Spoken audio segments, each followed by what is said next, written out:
Hi, welcome back to my channel, Beautiful Minutia. If you're new here, my name is Tiffany, and today I am doing the Russian Lit Party Tag. This tag was created by Stephanie over at Miss Richards Reads, and I was tagged to do this tag by Christy Lewis from Dostoevsky in Space.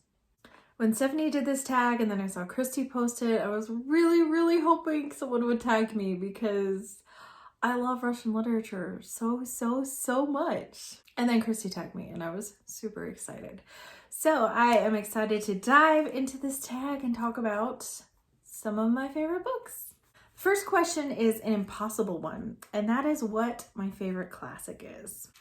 I have a lot of favorites, and a lot of them are going to end up being on this list in other categories.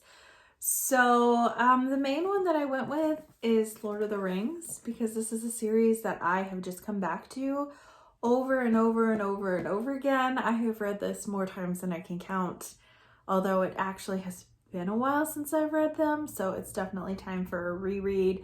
But this is definitely one of my favorite series of all time, and I love it so much. But I could not say definitively that this for sure is my very favorite book in all the land because there's so many books that I love so much. So I'm picking this for this prompt, but know that it's not the only favorite classic book.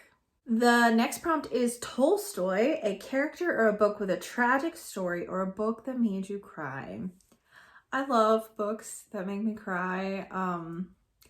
So there was a lot of books that I could put for this, and I had a lot kind of in my mind. But the one I ended up going with is another one of my favorite classics, and it's Tess of the D'Urbervilles by Thomas Hardy.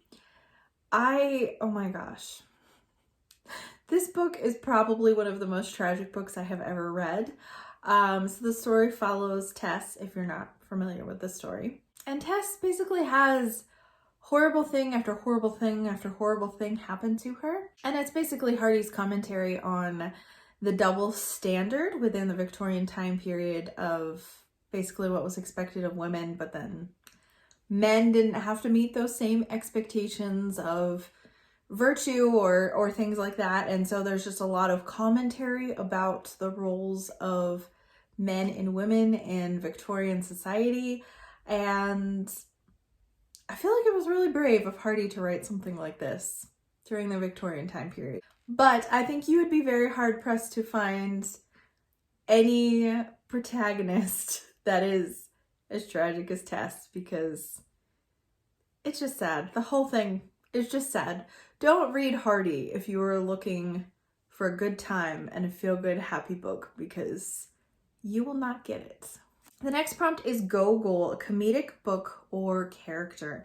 And I really don't read a whole lot of comedic adult books, but I do read a lot of funny middle grade books. So I decided to go with middle grade books for this prompt instead, and I have two. I have one that's more of a classic middle grade and one that is newer and I haven't really heard a whole lot of people talk about. So the more well-known one is The BFG by Roald Dahl. I feel like Roald Dahl is kind of the king of hilarious middle grade books, and probably most people have read at least one Roald Dahl, but I haven't heard very many people say that The BFG is their favorite. I feel like a lot of people will choose Charlie and the Chocolate Factory or Matilda. Those ones are kind of a little more well-known, I think. But The BFG is actually my favorite Roald Dahl, I think. It's hard to choose, but I do love The BFG. It's about a little girl named Sophie, and she encounters this giant who is actually a friendly giant. And the other giants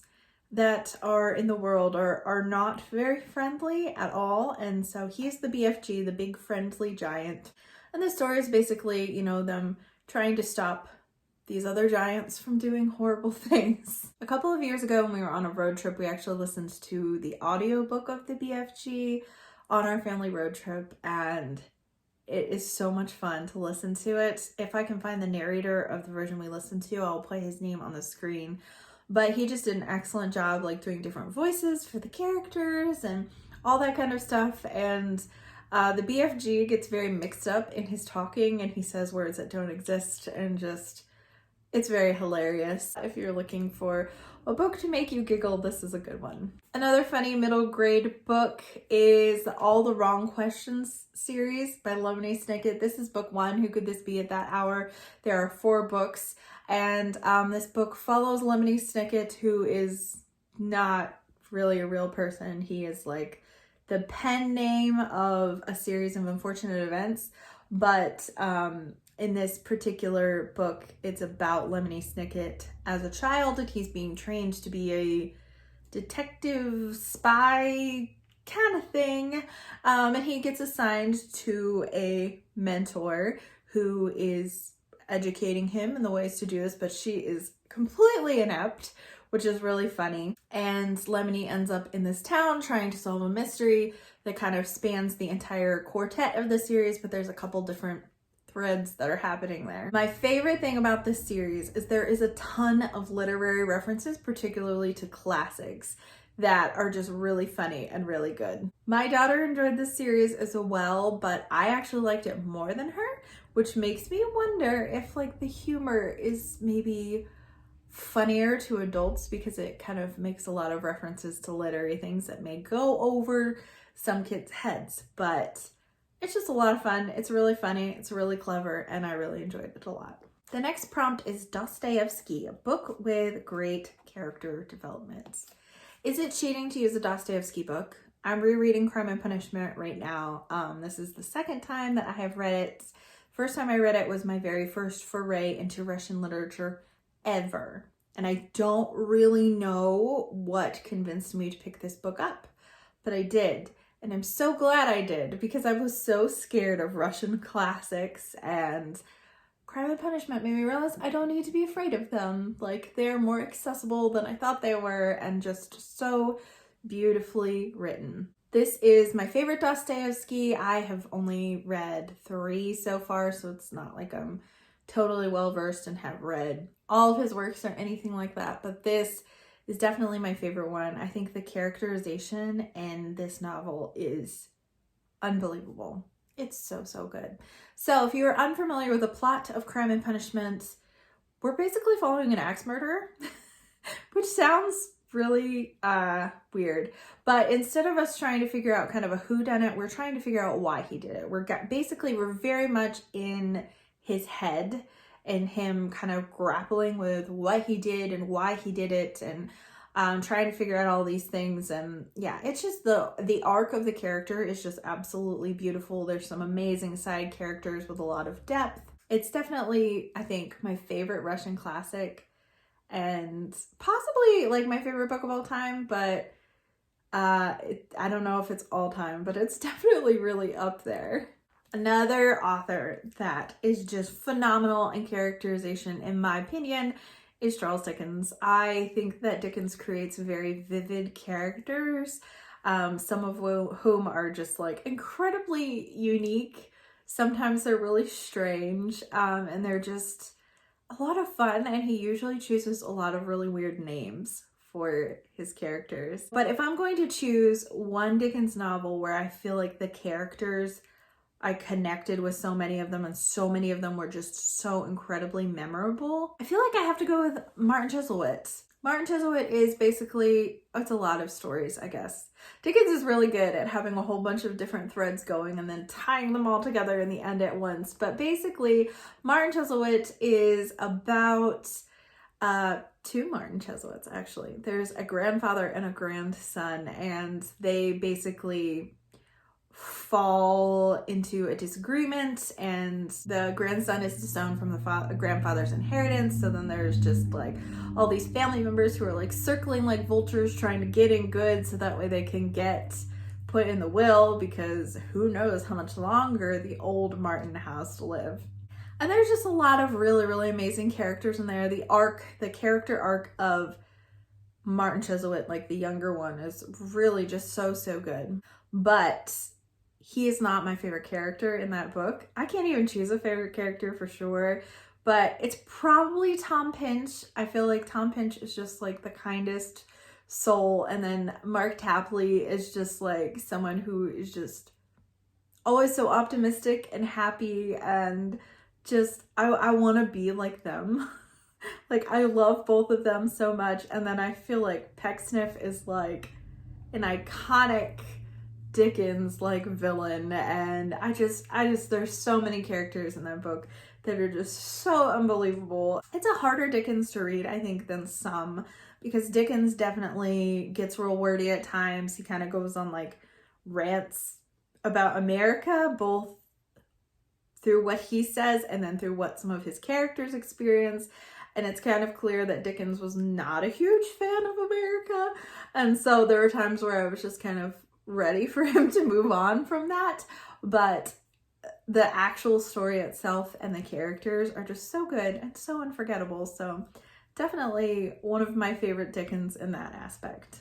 The next prompt is Chekhov, a novella or a short story. I've actually never read any Chekhov, so I feel like that needs to be something that I read soon, because totally have not read anything by him.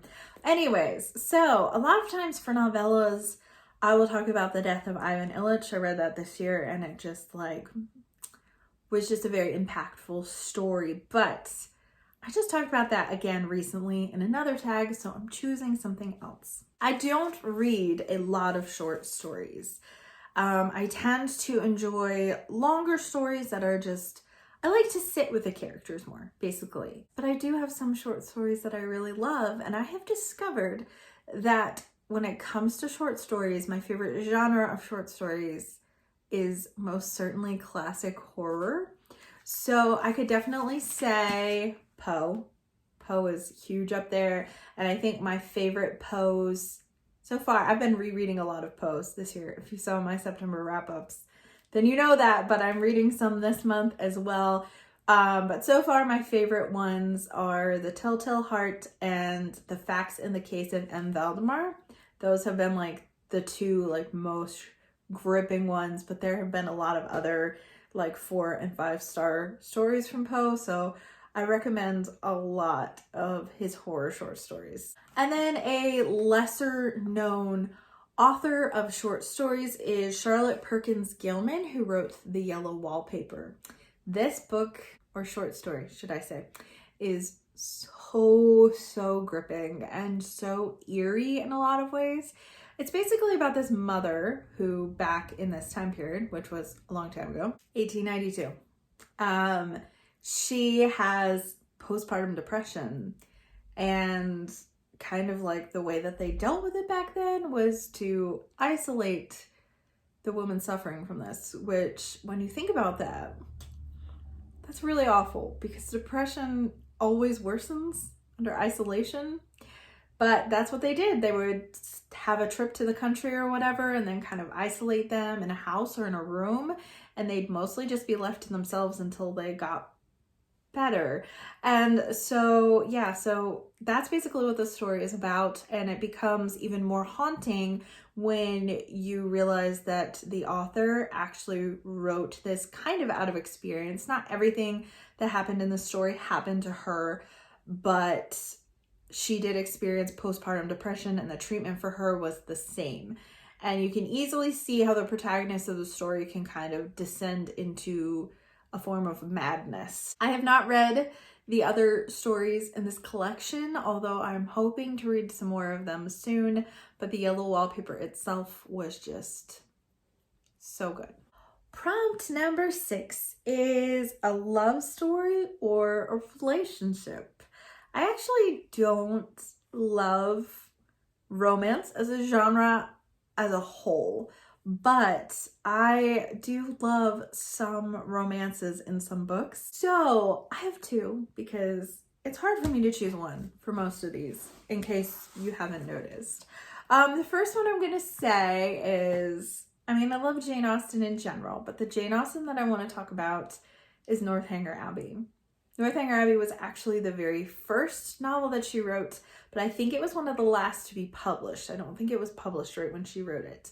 But it's basically about Catherine, who is a young lady who is very innocent and naive, and she travels with some family friends to Bath, meets a whole lot of people there, some of whom are great people and some are not, but she's not a really great judge of character. She also really loves like gothic thriller horror type stories. In fact, Northanger Abbey is the whole reason why I bought The Mysteries of Udolpho, because it's referenced in that story a whole bunch, but I haven't read The Mysteries of Udolpho yet. So hopefully I could get to it soon. But I love Catherine's love interest, Henry Tilney. He's amazing. I love him so much. In fact, he is probably, maybe definitely, my favorite Austen love interest.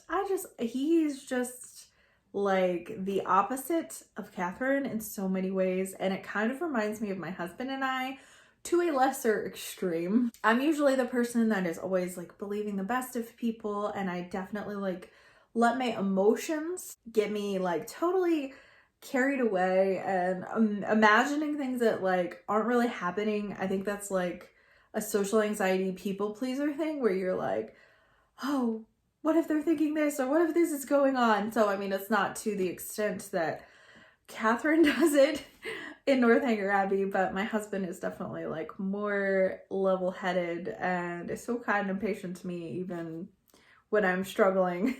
But that aspect of the relationship kind of reminds me of Peter and I think that is part of the reason why I love the love story in Northanger Abbey so much. And I'm not going to say much about this one because this is just like an iconic love story, but can you get a better love story than Anne and Gilbert from Anne of Green Gables? You can't. I don't think you can. I mean, I just think it's like the sweetest story. Although there's really not much of the love story itself in Anne of Green Gables, just a little like introduction. But I think that's part of the reason why I love it so much too, is because it's very developed over time. I'm not like an insta-love person. I really don't like that so much, but I really love the relationship between Anne and Gilbert. Prompt number 7 is Pushkin, polyglot with a gift for languages. Choose a translated work. I was wondering when I saw Pushkin on this list if poetry was going to be the prompt. So it's interesting that it's a translated work instead. I could totally put a whole bunch of Russian classics here, but that feels like cheating because this is all like Russian and I have a lot of Russian books and yeah. So rather than choosing Russian books, I'm going to choose something a little bit different, and I'm going with The Count of Monte Cristo by Alexander Dumas. This, for years and years and years, if you had asked me what my favorite book was, I would say The Count of Monte Cristo, and it's probably still one of my favorite books, but I haven't reread it in a while, so I want to reread it before I like continue to say that, basically, because it's probably been a good like 9 or 10 years since I have read it, so I would really like to reread it. This is translated from French, and it's basically a revenge story. It's about Edmond Dantes, who has been falsely accused of a crime, and while he's in prison, he's kind of plotting his revenge and how he's going to get back at the people who falsely accused him and got him thrown into prison. This book is a chunker. It's a big one, but it flies by. I feel like it is not hard to read at all, as opposed to some bigger translated works. Like, I could have said Les Mis, because that's translated from French also. But that one takes a lot more effort to get through, I think, than The Count of Monte Cristo. I feel like the plot moves pretty quickly in The Count of Monte Cristo, so definitely recommend this one. Prompt number 8 is Letters from Russia, a non-fiction book. So I have a few here that I would like to recommend. 2 out of 3 are Christian books. So the first one is The Hiding Place by Corrie ten Boom. I actually just read this book for the first time about a year ago and absolutely loved it. This is a story of Corrie and her family. Her father was a watchmaker in Holland, and then once the Germans come in during World War II and they start taking over, they start trying to take Jews, her and her family decide that they are going to hide Jews and basically kind of like create ways for them to get out of the country safely and hide them. Her family's then caught and they all get thrown into concentration camps, and it's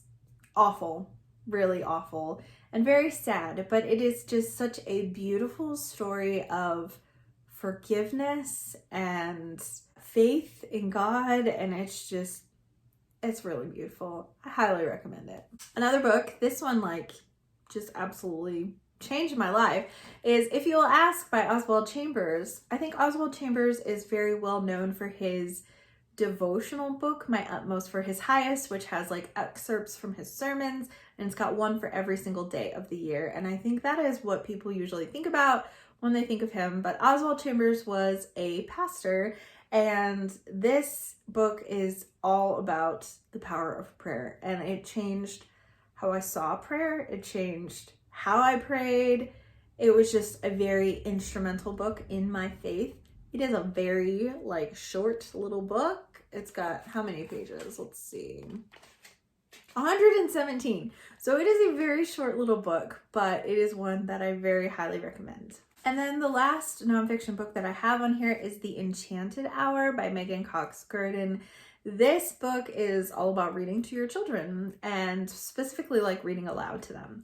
So there are so many elements of this book that are wonderful. So it talks about the effects of reading aloud to your children, and it talks about how it affects them at different ages. It talks about how it affects their brains and their intellect, how it affects your emotional bond with your child, and just all kinds of like scientific things in there as well, which are just really cool and really interesting. And as someone who loves to read and had parents who read aloud to her all the time, in particular my dad, and I love to read out loud, it just was a really great book, and just affirming to that in a way, but also made me want to read out loud even more to my daughter. So it's definitely one that I recommend for all parents. This is not a homeschooling book. I know we homeschool and I talk about that all the time, but this is not a homeschooling book.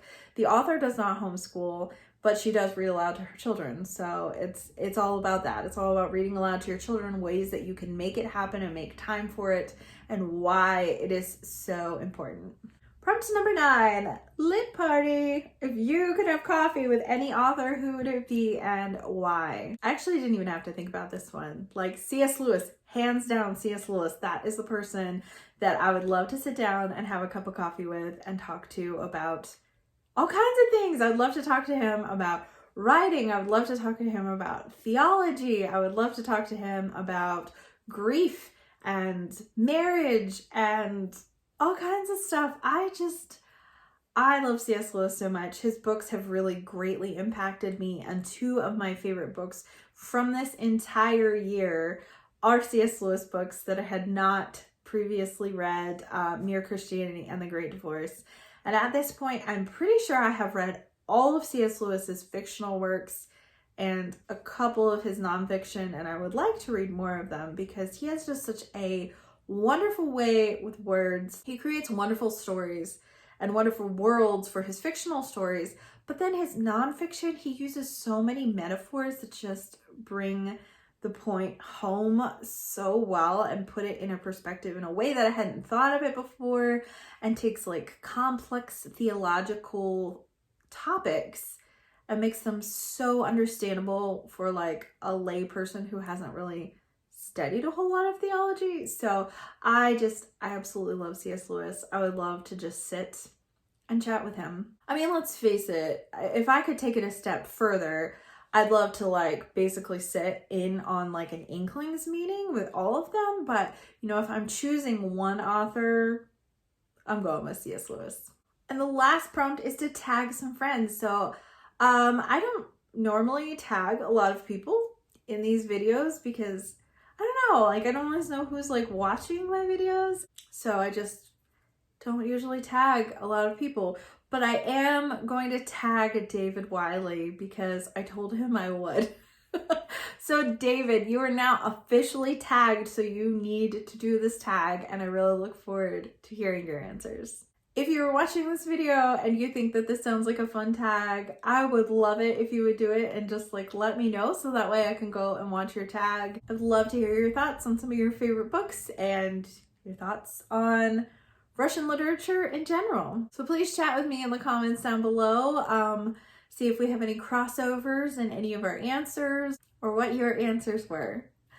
Thank you so much for watching. If you like this video, please hit like and also subscribe so You can continue to see more bookish content from me, and I will see you again next time.